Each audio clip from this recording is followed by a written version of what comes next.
Hey, listen! Welcome everyone, this is Andres Restart, and today we're going to be doing a quick little, very simply edited video on how Link might progress in Tears of the Kingdom. This is a topic that was recommended to me by _potato_ to the exponent 2 on Discord. I said that if you have a topic or theory that you want me to talk about, let me know on Discord, Twitter, or the YouTube comments, and I might get to it. But before we jump further in talking about how Link might progress, let me point out that there is a leak for the game out there. I have not seen it myself. I will not be talking about it here on the channel, so you have been warned. Be prepared.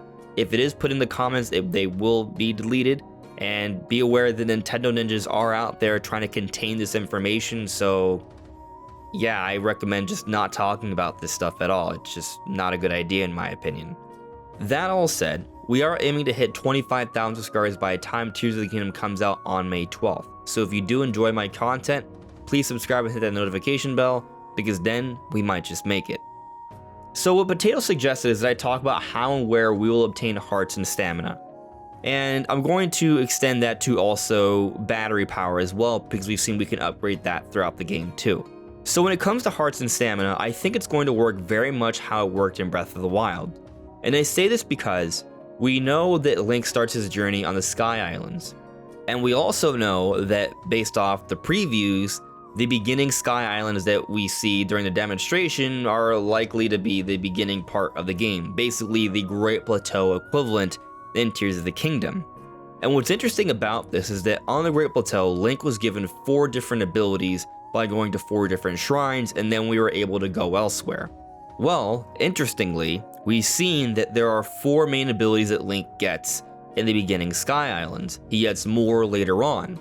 So, with that all in mind, and considering that from what we've seen at the beginning Sky Islands, Link only gets 4 hearts and has a base stamina wheel, I'm thinking that he got the 4 powers of going to 4 different Zonai shrines as opposed to Sheikah shrines, got an orb, and similar to how in Breath of the Wild 4 orbs would lead to an upgrade of either your stamina wheel or your hearts, the default upgrade that they chose for all the preview material was a heart.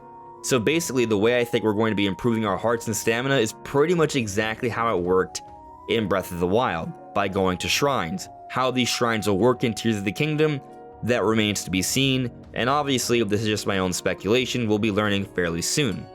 But what about the battery power?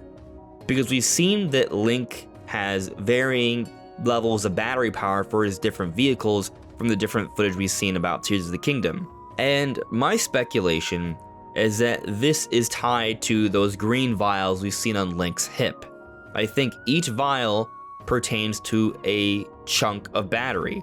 Now how we upgrade these batteries, it's hard to say for sure, but I wonder if it's tied to the Tears of the Kingdom. Perhaps each tier is tied to a major dungeon, and yes, when we obtain that tier, it's important for the story. Maybe we obtain some other kind of cool ability, but on top of that, we obtain a battery upgrade. And as we progress throughout the game doing the different main style dungeons that give us a tier of the kingdom and also improving our battery, it becomes even more easy to explore further up into the sky, and depending on how high the sky goes, there could be something really important up there, maybe even the end of the game. So similar to how in Breath of the Wild, you didn't have to have hearts and stamina to get to the end of the game, maybe in Tears of the Kingdom, you don't have to have hearts or stamina or battery power to get to the end, but it becomes increasingly more easy as you do more and more dungeons.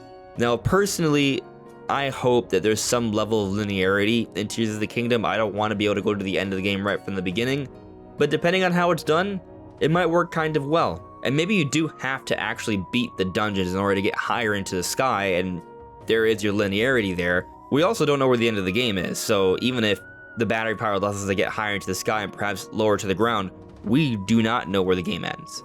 But I do think the battery power is tied to perhaps the main dungeons, and if not, maybe it's another option to upgrade with the different shrines. Maybe it's not just heart and stamina, but also battery power. I think it's the former though. But what do you guys think?